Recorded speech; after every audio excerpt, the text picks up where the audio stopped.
Hey leaders, are you still overperforming because you are trying to prove yourself? If that is you, please stop. I'm going to explain to you why this is actually hurting your leadership and your growth. And let me tell you something.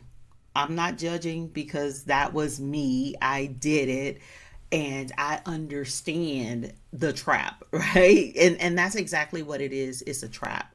We get into this role where we are constantly, just every day, trying to prove ourselves, prove that we belong, that we were worth the opportunity that we were given, and that we can do it. And also proving ourselves and proving that we could move to the next level. And you walk in and your head's down and you're working all day, taking work home, not disconnecting, checking the phone on the weekend, got your laptop, all of the things I know because, like I said, I did it. One thing that I realized is that this was hurting my growth. And more importantly, it was burning me out. I was like exhausted all of the time.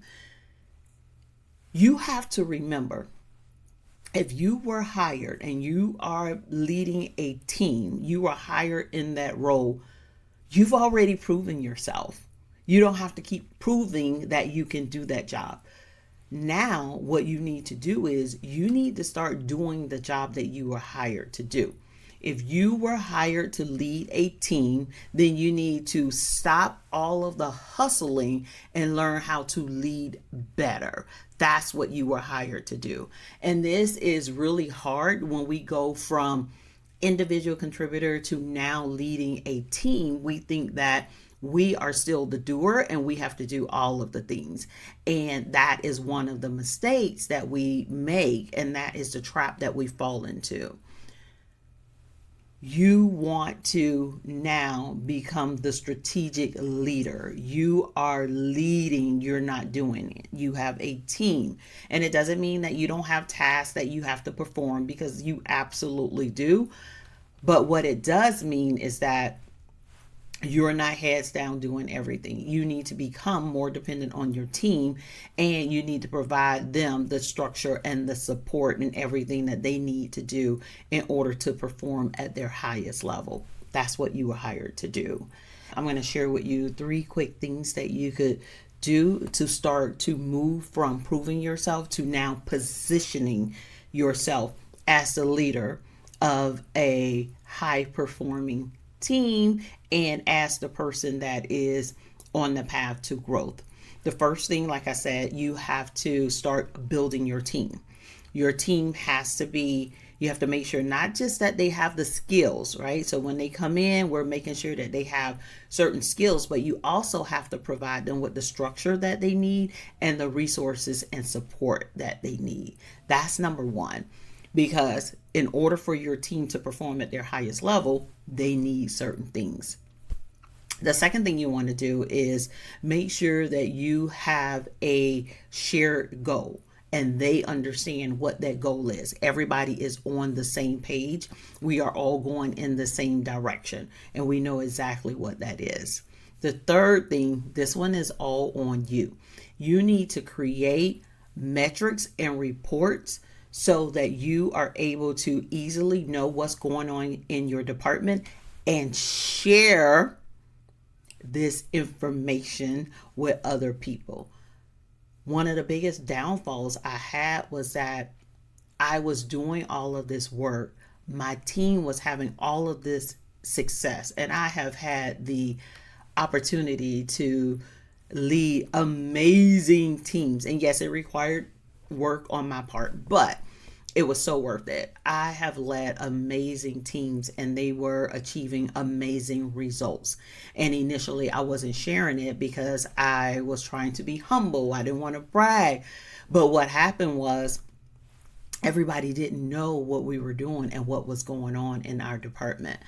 And I started sharing it strategically. I would share it in a weekly report with the person that I was reporting to so that he knew what was going on and he could easily share it. And then I would share it as appropriate during meetings. If we were talking about a topic or something that was related to a project or something that we had success in and something that we had done, I would share it. If we were talking about the budget, I would share how much money we saved. This quarter we saved $500,000. We recouped X amount of dollars. I would share that information. And it wasn't bragging, it was sharing, and that's how you have to look at it. But what that did was it did two things.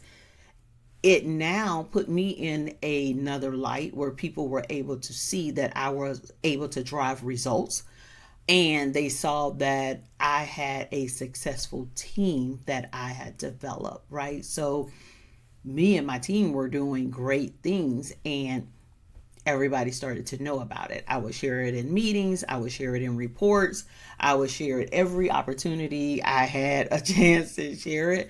And like I said, I started to be seen in a different light, and I started to be seen outside of my department, beyond just the person that I report to. But with my peers, they were able to see my success. And then also with other executives in other areas, right? So, I was under the COO branch, but then the chief technology officer was able to see it, and the CEO got wind of some things. And it just makes it easier when you are charting your growth if people know what it is that you do, what the value is that you bring to the table. We assume that, oh, they know what I do. We make assumptions. Your immediate boss may have an idea of what you do, but the other people may not. And even when he's sharing the wins, they may not know specifically who and what team was involved. So share, share, share, and this is how you position yourself. All right. This week, here's what I want you to do, because we always have to have, well, actually, let me go back. First of all, the reference that I want to provide you with this week is a podcast episode 33, and this is from Proving to Positioning: How Strategic Leaders Deliver Value. That's what this podcast episode is about. I'm going to link it below, but you go out and you check it out. The other thing is that I want you to start leading boldly. Be bold about how you lead.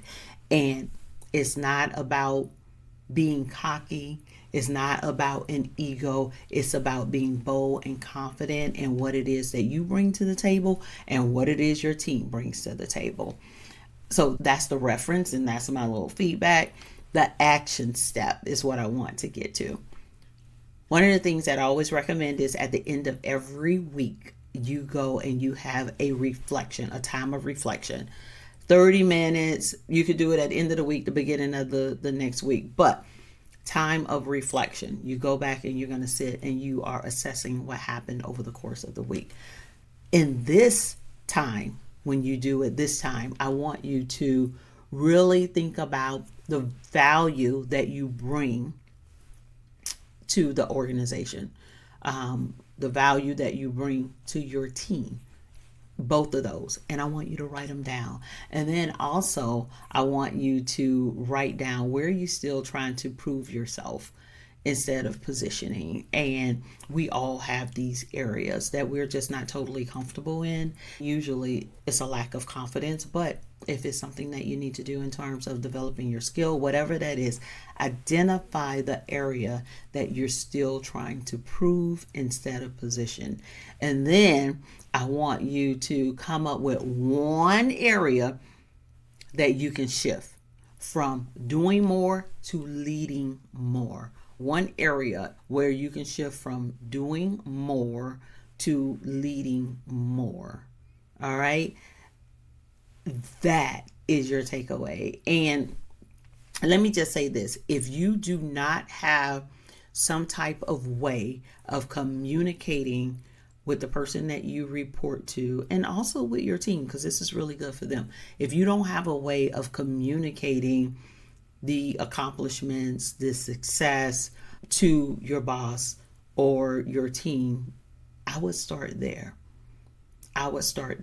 So if you're not tracking things, you need to start tracking it. If you're not writing down these wins, you need to start writing them down. And then you need to compile some type of report. This could be an actual dashboard that you use or an email that you send, but it has to be some kind of communication that happens consistently on a regular basis where you are sharing it with the person that you report to and you are sharing it with your team because they're doing a great job. They need to know as well. That is your assignment for this week. And again, thank you for joining me for this week's weekly leadership intention. I am going to drop some links below. If you need support in this area, I have a program. It's called the Leadership Shift. It's a coaching program. It's a one-on-one experience. I meet you where you are to help you in the area that you need help with. And if this is something that you need assistance with, I would love to support you. I'll drop that link below. You can check it out. You can schedule a free call where we can kind of talk about it, make sure that we are a good fit, and then we can go from there. It's 6 weeks, one-on-one. We meet every other week. I provide you with feedback, tools, and resources to help you on your path. Have a wonderful week.